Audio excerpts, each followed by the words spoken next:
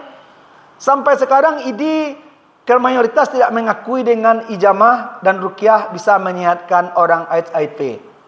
Tidak ada itu katanya. Tapi ketika dia datang ke klinik pengobatan ini, ketika disodorkan, dia tidak bisa jawab. Bahkan orang Kristen saja percaya, yaitu Dr. Edi ahli kulit di Jakarta, percaya dengan ini. Nah, ini.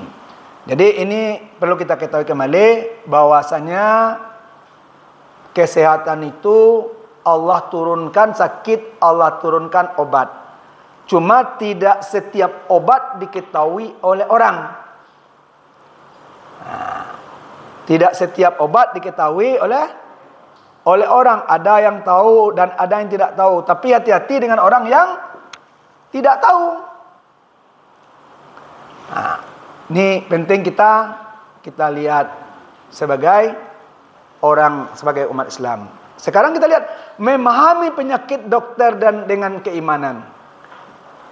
Penyakit jelas, tapi sering kita salah kaprah. Kita merasa yang menyehatkan kita obat dan dokter. Ini tidak benar. Yang menyehatkan kita itu Allah. Jadi dalam kitab Sahihul Jami' Syekh Albani dalam hadisnya mengatakan kepada kita, ketika seorang mengatakan di masa Rasulullah, saya adalah dokternya. Rasulullah mengatakan bukan. Engkau adalah rakib. Engkau adalah dikatakan situ rafiq. Sedangkan sang dokternya Allah. Nah, jadi yang menyehatkan itu ikhtiar kita dengan dokter itu yang menyehatkan Allah. Kan juga terdapat dalam surat Asy-Syu'ara ayat 34. Aku sakit dan Allah lah yang menyehatkan. Nah, jadi obat itu bahkan kalau kita baca Keajaiban Tibun Nabawi dari Timur Tengah pernah saya baca itu, ada seorang ibu diponis mati 3 bulan. Lalu dia pergi ke seorang syekh dan tanya, dokter, syekh, saya diponis dokter umur saya 3 bulan. Musyrik kata dokter itu. Kata syekh itu. Lalu bagaimana? Coba engkau beri jamah, minum madu, minum batu sauda, dan berikhtiar dengan solat malam. Ternyata dokternya sudah mati, ibu tersebut masih hidup.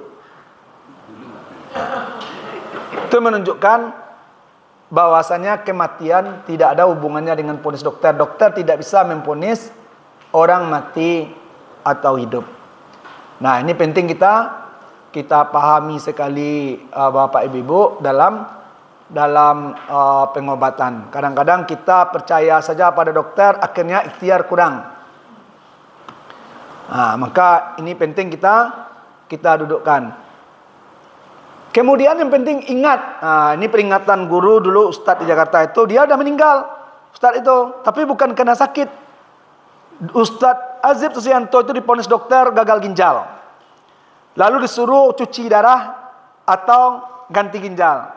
Dia minta pulang, disuruh tanda tangan surat, dia tertangani, dia pulang ke rumah. Sampai di rumah dia rutin dibekam oleh istrinya. Setelah 2 minggu dia balik ke dokter. Dokter bingung kenapa, dia diponis ginjalnya tidak masalah. Namun setelah 2 tahun dia meninggal, balik, tidak ada hubungannya kematian dengan penyakit. Maka ingat, sakit tidak membuat orang mati, dan orang mati tidak disebabkan oleh sakit. Nah, ini yang harus kita waspadai, sehingga kita sampai kata orang rumah saya ketika itu, dia kan yang ponis liver. Dan kembali ke masa corona. Kembali ke masa corona, saya ingatkan istri ketika itu, Dek, udah kan laskar, istilahnya apa namanya, tenaga ustadz untuk corona. Nah, jadi gimana, Dek? Kita apakah takut dengan corona? Oh, enggak boleh, karena kematian tidak ada corona. Dan ingat, ketika saya tanya istri, Dek, di ponis ini, Dek, jangan takut dah. Tidak akan ada orang mati kena liver. Kenapa? Karena dalam Al-Quran surat Al-A'raf sudah dikatakan mati itu tidak bisa ditepatkan sedetik, tidak bisa diundur sedetik. Jadi banyaklah ketika corona itu ustadz-ustadz yang berbuat musyrik. Ustadz Syanu siap berceramah di Masjid Taqwa zuhur, sorenya dilarikan ke Masjid Unan dan keluar mayatnya siap maghrib karena corona. Hampir 40 ustadz mati dan diceramai oleh ustadz karena corona. Itu karena Mada, Tangka, Pak Ijo ke Mas Haji, Pak Ijo ceramah. Saya corona pertama kena di Rumah Sakit Siti Rahmah itu, saya meruqyah dan merekamnya orang Mola Buta. Enggak, sampai sekarang enggak ada corona, enggak mati-mati juga. Kenapa? Karena enggak ada hubungannya. Maka Ustadz mengingatkan, tidak ada orang sakit akan membawa mati, dan tidak ada orang mati karena sakit. Tapi kematian itu karena sudah tiba ajalnya. Nah, ini perlu kita pahami baik-baik ya Bapak ya, sehingga kita ketika diponis dokter langsung ingat, ponis dokter ini sering membuat orang tambah sakit. Oh, Bapak ini tidak bisa. Nah, nanti kan istri saya melahirkan anak ketiga. Dibilang oleh dokternya, Bu, ibu harus operasi, Bu. Kata istri saya, dokter jangan bilang begitu. Kenapa? Itu bikin orang stres. Saya bisa melahirkan. karena istri saya kuat mentalnya, tetap bisa melahirkan normal sampai punya anak lagi satu lagi, tidak masalah, anak ada operasi. Tapi orang sebelah, ibu tidak bisa melakukan, harus dipor ke rumah sakit ini, kena harus dioperasi, langsung drop dia. Akhirnya betul-betul tidak bisa melahirkan. Jadi dokter itu tidak boleh menakut-nakuti pasien, harus mencerahkan, harus menggembirakan. Jangan main ponis-ponis saja. Ini perlu kita pahami dalam pengobatan Islam. Sekarang kita melihat lagi apa itu Tibun Nabawi.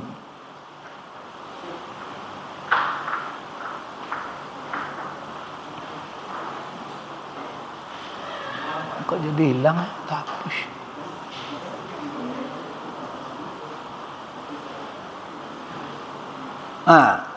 Mengenal Tibun Nabawi sebagai solusi kesehatan atau pengobatan bagi umat Islam. Pertama, Tibun Nabawi berasal dari kata At-Tib dan An-Nabawi. Artinya tib obat, Nabawi itu disandarkan kepada Nabi. Jadi berarti maknanya apa? Pengobatan atau kedokteran yang disandarkan kepada Nabi. Inilah dikatakan tib An-Nabawi atau Tibun Nabawi. Jadi pengobatannya itu hanya dari Nabi, tidak ada yang lainnya. Kemudian Tibun Nabawi secara luas adalah segala sesuatu yang berkaitan dengan ajaran Islam yang disampaikan dan dipraktikkan oleh Nabi Muhammad SAW dalam segala hal kedokteran, kesehatan berupa tindakan, anjuran, pencegahan maupun pengobatan, termasuk masalah pola makan dan pola hidup sehat yang terdapat dalam Al-Quran dan Hadis. Ini yang dikatakan Tibun An-Nabawi. Jadi semua pengobatan yang berada dalam Al-Quran dan dalam Quran dan Hadis. Ini yang dikatakan Tibun Nabawi.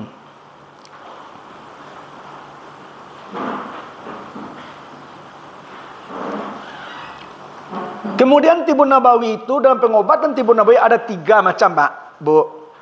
Pertama namanya pengobatan ilahiyah. Pengobatan ilahiyah ini kita kenal dengan tausiah, ruqyah, konsultasi keislaman. Ini namanya pengobatan ilahiyah, pengobatan berdasar memahamkan dengan Al-Quran dan Hadis atau membacakan Al-Quran dan Hadis. Ini pengobatan ilahiyah. Yang kedua yaitu pengobatan alamiah, yaitu pengobatan berdasarkan daripada hasil alam yang kita kenal dengan nama herbal. Itulah namanya madu, azaitun, abatu sauda, tenawan Cina, dan lain-lain.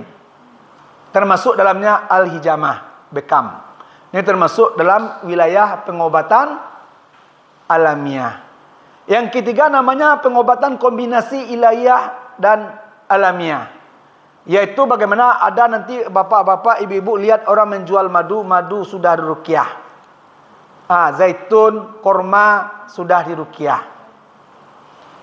Itu ada dijual, itu perpaduan pengobatan ilahiyah dan alamiah. Dan ini 3 pengobatan yang ada dalam Islam, yaitu ilahiyah, alamiah, dan kombinasi ilahiyah dan alamiah. Ini 3 hal ini dibahas dalam Tibun Nabawi, dalam pengobatan Tibun Nabawi. Ya, Pak. Nanti kita bahas, Pak. Contohnya madu diruqyah. Ada pakai spirulan.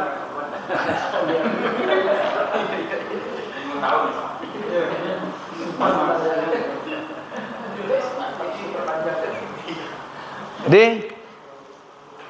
kita masuk salah satu pengobatan yaitu ruqyah. Apa itu ruqyah? Ruqyah itu berasal dari kata ruqa. Berasal dari kata ruqyah, yaitu bacaan, jampi-jampi doa. Maka karena dia berarti baca-bacaan, jampi dan doa, maka dia terbagi 2. Ruqyah syariah dan ruqyah syirkiyah. Di Padang ini pernah dukun membuat merek pakai spanduk besar di steba judulnya ruqyah syariah. Ternyata dia dukun. Juga pernah terjadi itu di Anak Air juga demikian, mereknya ruqyah syariah, tapi dia dukun. Juga terjadi di banyak tempat. Jadi kita pahami dulu, Pak. Ruqyah syariah itu bacanya keras. Yang dibaca itu Al-Quran dan doa-doa Al-Maksurat. Mungkin Bapak pernah lihat buku kecil Al-Maksurat. Itu bacaan-bacaan yang orang meruqyah atau doa orang meruqyah.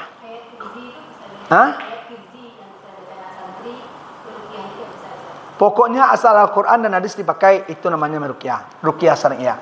Sedangkan ruqyah syirkiyah ini ayat kadang dicampur dengan mantra. Contoh orang di Kabek Jariang. Doanya Bismillah tawakkaltu 'ala Allah la haula wala quwata illa billah. Hai Jariang, aku tahu asal mula engkau berasal dari tengkorak kaki si menangah, dan engkau bertingkah kepada anak cucu Adam. Kalau engkau bertingkah kepada anak cucu Adam, maka kau dikutuk kalau Allah. Sabanyak baris jati, sabanyak baris bara, barakat la ilaha illallah. Itu ruqyah syirkiyah. Jadi lihat aja, Bu. Kadang-kadang sekarang kita ruqyah saja, Bu, sering juga nipu kita. Yang diiklankan dulu di TV, setiap baca banyak kesurupan segala macamnya, itu banyak aktingnya. Untuk apa? Mainkan ranting iklan. Jadi kadang ada apa lagi sekarang, ada semua penyakit dia bisa. Ada tuh sering subuh, dan seorang sering bertanya saya kan, kalau dia bisa seperti itu, semua orang sakit suruh datang ke sana. Tak perlu operasi, tak perlu pengobatan dokter, dia cuma insaf. Kalau masalah suami, mungkin karena sakitnya suami, minta maaf suami, langsung sehat dia. Tak pakai hari-hari, cukup bisa nasihat. Jadi ketika saya dengan Ustadz Azib ini dulu pergi untuk diminta oleh TV Sintar di Jakarta, tuh ketemu banyak itu. Lalu dia diajak Ustadz Azib, nanti nih yang ini termasuk yang ditangkap dulu, Guntur. Ternyata memang disiapkan orang untuk action, agar banyak dapat iklan, agar orang percaya. Itu banyak di ruqyah-ruqyah di TV terjadi hal itu, memang dibikin untuk mencari duit dan terkenal. Jadi itu. Jadi ruqyah syariah cukup membaca Al-Quran dan doa-doa yang ada diajarkan Nabi. Tidak payah, kan mudah kan? Lah bisa ibu-ibu apa praktek ruqyah teman? Al-Quran kan dikatakan asyifa, salah satu nama Al-Quran obat. Dimanapun ayatnya saya tidak pernah seperti ustaz lain berurutan tuh Al-Fatihah, Alif Lam Mim, kemudian surat Al-Baqarah 102, 103, kemudian Al-Baqarah ayat ini sampai ini Al-Baqarah sekian, kemudian surat Ali Imran, surat ini, surat itu ke belakang. Saya tidak pernah meruqyah seperti itu. Saya meruqyah mana terasa aja ayat baca. Ya Pak. Pemaham meruqyah itu, berhadapan dengan setan kah atau berhadapan dengan... Sebentar ya Pak, ikut wali kelas anak Pak. Siapakah saja yang bisa meruqyah? Semua umat Islam bisa meruqyah, tapi punya syarat. Satu, yaitu salimul akidah. Salimul akidah. Salimul akidah. Akidahnya salim, selamat. Maknanya apa? Seorang laki harus memiliki wala wal bara. Apa pula wala wal bara ini? Tahu Bu, wala wal bara? Kalau ibu masih mengakui hukum positif, itu belum bisa meruqyah yang benar. Masih mengakui Pancasila Undang-Undang 45 itu tidak bisa. Oh, kan kita orang Indonesia. Ini risikonya kalau jadi orang Indonesia jangan meruqyah. Wala wal bara itu Pak, kita hanya berpihak kepada Islam saja dan bertentangan dengan di luar Islam. Kalau Pak akui hukum positif, berarti hukum Islam tidak positif. Karena sampai sekarang hukum Islam kan tidak dianggap positif, maka tidak dipakai-pakai. Kemudian kita mengagungkan Pancasila, Undang-Undang harga mati, tapi tidak pernah mengatakan Al-Quran dan hadis harga mati. Akhirnya mati karena Pancasila, tidak mati karena Al-Quran dan hadis. Maka Ustaz Afwan ketika mengadakan pelatihan se-Sumatera Barat mengatakan, kalau antum tidak memiliki wala al-bara, cuma bisa mengusir jin iseng, tapi tidak bisa mengusir jin sihir. Apalagi jin ifrit tidak bisa. Makanya ketika PKS launching pertama kali di Rangkayo Basa, kesurupan 13, itu sudah diruqyah oleh orang PKS, tidak mempan-mempan juga. Akhirnya diusulkan ke KTU, dibawa ke tempat Ustadz Afwan Safar, adiknya Irsad Safar. Baru sampai depan rumah sudah sadar semua. Belum diruqyah, udah sadar semua. Tidak teriak, Ustadz Afwan, semua sudah sadar. Hanya sampai halaman rumahnya udah sadar ke-13-nya. Bukan Ustadz Afwannya yang hebat, tapi walaul baroknya. Seperti Imam Ahmad ketika ada orang gangguan jin, dia diundang, dia cuma memberikan terompah, bilang ini terompahnya Imam Ahmad. Ya Imam Ahmad tekun terompah orang kesurupannya, langsung lari jinnya. Tapi ketika Imam Ahmad sudah meninggal, dia ambil terompah kesurupan, itu ketekuan tidak ada lari jinnya dah. Jadi itu maknanya. Walaul bara itu apa? Kita harus siqoh istiqomah dengan Al-Quran. Walaupun ada Pancasila dan 45, kita tidak perlu teriak, oh itu musuh Sunda. Tapi cukup kita tidak terima dan kita berlepas diri. Cukup itu aja. Kalau enggak, hanya bisa meruqyah orang jiniseng saja. Jiniseng itu kan mengganggu biasa saja. Itu enggak bisa. Dan itu makanya sampai sekarang, kalau ada orang kesurupan di Jakarta, enggak sanggup orang di Jakarta ngobat, pasti telepon Ustadz Afwan Safar. Itu udah sering tuh. Ustadz Afwan selalu tanya, di mana kerjanya ini orangnya? Kalau orang berduit selalu bilang, 6 juta di luar ongkos. 10 juta luar ongkos, kalau enggak cari yang lain. Ustaz, boleh tanya kan? Ada dokter juga dia bisa meruqyah selain dari setelah selesai. Oh banyak bu. Banyak bu, yang meruqyah itu karena semua kita bisa meruqyah asal salimul akidah. Akidah kita benar. Nah, maknanya apa? Kita sampai hari ini, ibu-ibu, bapak, termasuk di sini, tidak pernah membahas syahadatain. Walaupun kitab-kitabnya sudah gundul-gundul semua, tapi gundul syahadatannya tidak ada. Sehingga semua, makanya kalau Ustadz Afwan dulu mengajar kami, apa katanya? Kapan antum Islam? Kalau jawabannya kami ternyata adalah semenjak dalam kandungan, semenjak lahir, semenjak balik. Pantas antum tidak mau dengan Islam. Kenapa? Karena la ikraha fid din qad tabayyana rusdu minal ghayy. Orang Islam tuh kata bayana rusdu minal ghayy. Jaleh ma yang salah, maleh jaleh yang benar. Ikut ndak jaleh dah. Memilih saya akhirnya amangkonya banyak anak awak kadang maleh salatnya, maleh ke masjidnya kan kano ndak milik kita ni. Satu. Jadi salimul akidah, sahihul ibadah. Ibadah kita itu ndak boleh yang ndak ada dalam Al-Qur'an dan hadis. Maka man amila amalan laisa alai amruna fawaradun. Barang siapa yang mengerjakan amalan-amalan yang tidak ada diperintahkan Allah dan Rasul, farwaradun, tertolak. Maka dikatakan bid'ah. Kau dia bid'ah kau tak bagi 2 loh, tak bagi 5 loh. Bid'ah itu yang dikecilkan Nabi selama-lamanya cuma 1, dolalah. Cuma ingat, lihat maqasid syariah yang dikatakan oleh Nabi tadi. Yang dikatakan bid'ah menjadikan sesuatu hal selain yang ada dalam Quran sama dengan ajaran Islam. Menyamakan sesuatu atau mengaku sesuatu sebagai ajaran Islam, padahal bukan ajaran Islam. Makanya Ustaz Saiful Islam Mubarak mengatakan, bedakan antara ajaran Islam dan ajaran orang Islam. Bedakan ajaran Islam dan ajaran orang Islam. Ajaran Islam itu hanya dalam Al-Quran dan hadis. Itu saja dia diamalkan sudah masuk surga. Ajaran orang Islam menambah-nambah. Seperti ditambah kata Rasulullah, bid'ah itu cuma 1, orang Islam jadikan 5. Tapi tidak sama dengan bid'ah yang dikatakan Rasulullah. Maka orang laki tidak boleh berlaku bid'ah. Tidak boleh mengada-ada, cukup dengan yang ada dalam Al-Quran dan hadis saja dalam beribadah. Tidak boleh tambah-tambah. Itu. Tidak ada dalam Al-Quran dan hadis, tidak dipakai. Karena kecil. Bareng ada. Sebenarnya bukan tidak ada. Hah? Kalau masalah itu jangan ragu Pak. 2 orang pakar soal Pak. 2 orang Pak soal Pak pakarnya. Nah, jangan ragu. Bisa aja lihat itu. Jadi maknanya Pak, kalau zakat itu beliau itu 2 emas Pak. Jadi tetap ada dalam Al-Quran hadis, cuma secara orang umum tidak bisa memahami. Tapi pakarnya berdua dengan kaidah usul bisa memahami itu Pak. Nah, bisa. Bukan dado, jangan dikecil lo bare dado Pak. Nah, namo dewa bare. Nah, nyodo. Ya dah Ustaz. Berdua kok Pak. Macam lain. Ayo. Ikut lucu ke lagu Pak. LC. Baraja di Arab, galara di Inggris. Baraja bahasa asing gitu. Tidak usah Arab galara dah.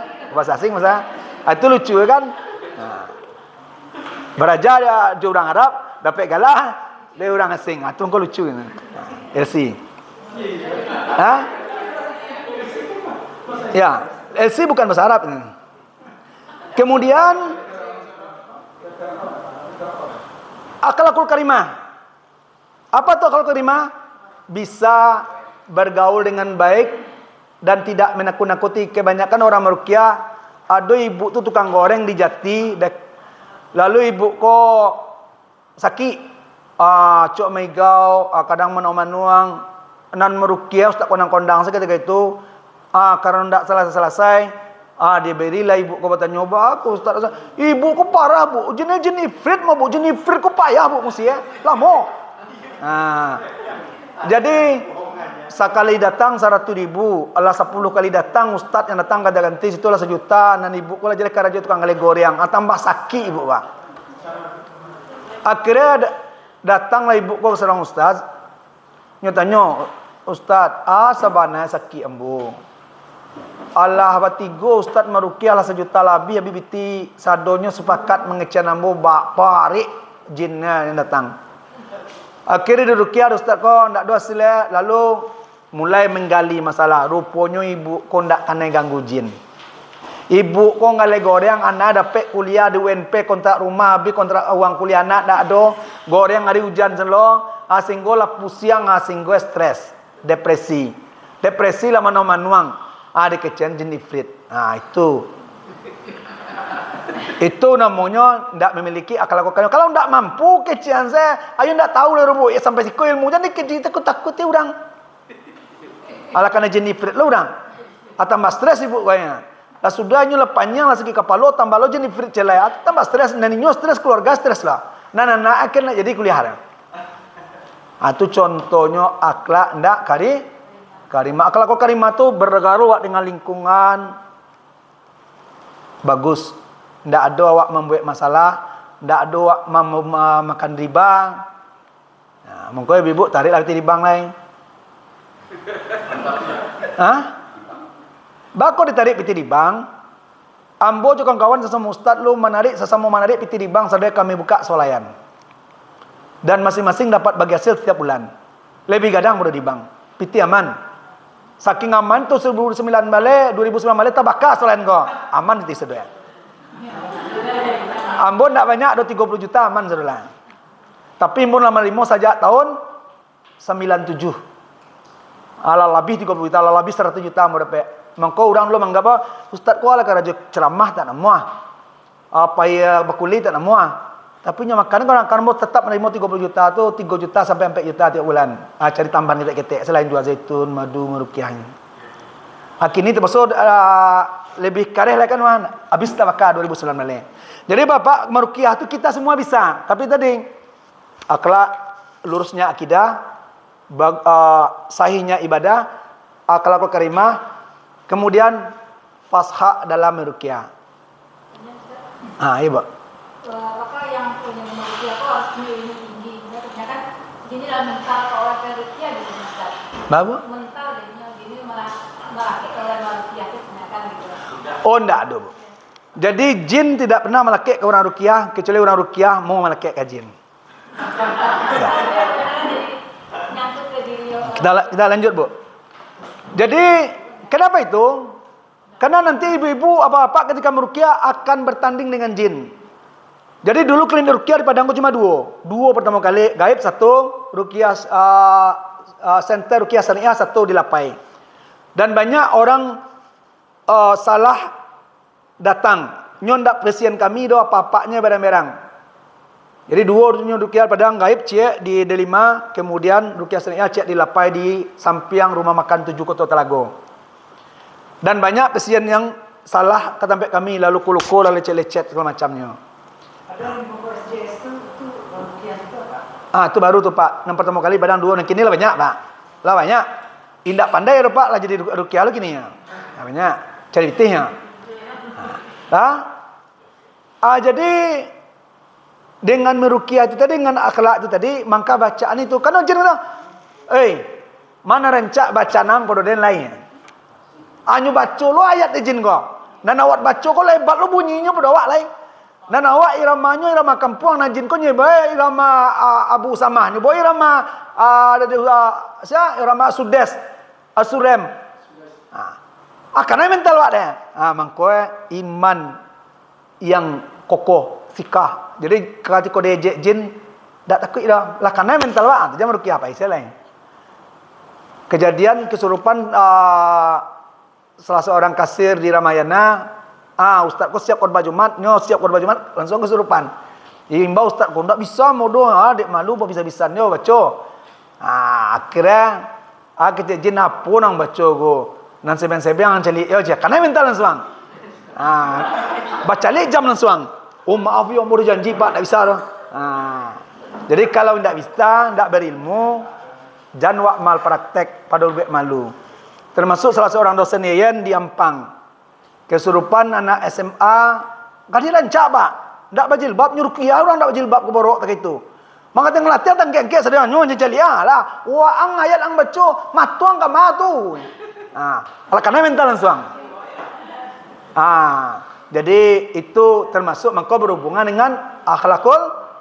Kalau sebagai dokter, awak tak boleh keluar dari norma-norma syariah kedokteran. Jadi tak boleh tak cilalak mencari kalau orang kaya tu santai saja tiba nak gadir ruqyah atau buat tapi itu sadolah. Bahkan ada pengakuan dulu sampai ada orang meruqyah basah serawai. Tu mah damai. Hamun dak meruqyah ramah tu. Patang ketika meruqyah suanu tu damai basah serawai boleh. Itu gara-gara kita tidak menjalankan syariah. Tak menundukkan pandangan. Sama. Ya.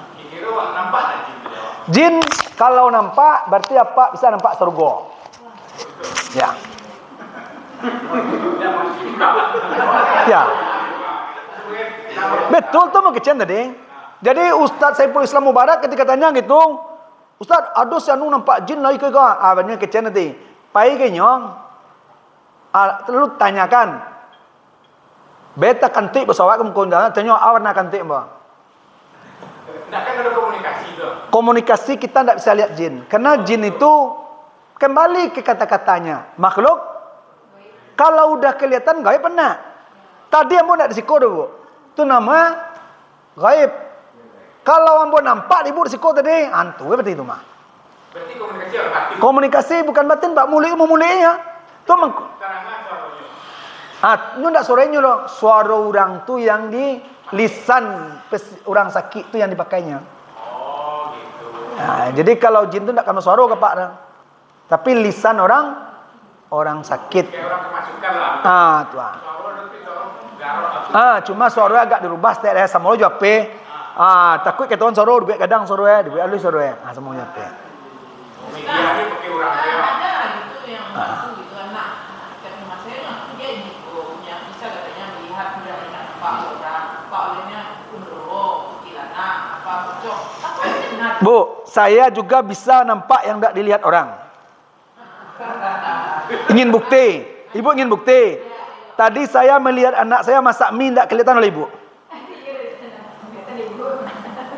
Ya benar. Tak kelihatan oleh ibu. Jadi maknanya bu itu jin. Saya sudah pernah meruqyah 2 orang yang anggap indigo, anak unan 1, anak usu 1. Dia bisa mengetahui begini begitu ketika diruqyah kesurupan, berat kesurupannya. Jadi itu semua bantuan jin dan itu tidak pasti. Kalau pasti dia akan kaya. Tidak perlu dia begini begitu. Sama dengan ibu tahu kan judi namanya BT dulu, orang pergi ke dukun. Ini angka yang keluar. Kalau tahu keluar dia dulu yang beli. Ini masang pertama. Enggak. Jin tidak bisa dilihat karena dia gaib. Jadi semuanya itu dalam Islam disebut dengan jin. Bahasa lainnya, bahasa kitanya hantu, kuntilanak, genderowo, segala macamnya, si manisnya mata nancol, segala macamnya itu jin semua. Tuyul masuk bagian jin. Jadi namanya saja berbeda setiap daerah. Ya, Pak. Orang kan acung menggambarkan jin setan itu bentuknya parah lah. Oh, kalau jin dengan setan itu Pak beda jauh. Beda jauh. Kalau setan itu Pak ada yang ganteng, ada yang manis, ada yang menikah dan melahirkan dan dilihat oleh orang. Setan. Dan juga ada yang tidak dilihat oleh orang. Iya Bu Pak. Enggak, setan itu ada ganteng Pak, ganteng, manis, gagah. Kenapa? Kalau jin satu saja jin. Kalau setan minal jin ada manusianya Pak. Jadi kalau setan saya sebut, maka terliputlah jin dan manusia. Maka ada yang ganteng, ada yang cantik, ada yang gagah. Kenapa muncul? Karena pernah waktu acara itu Pak. Itu aku bisa menggambarkan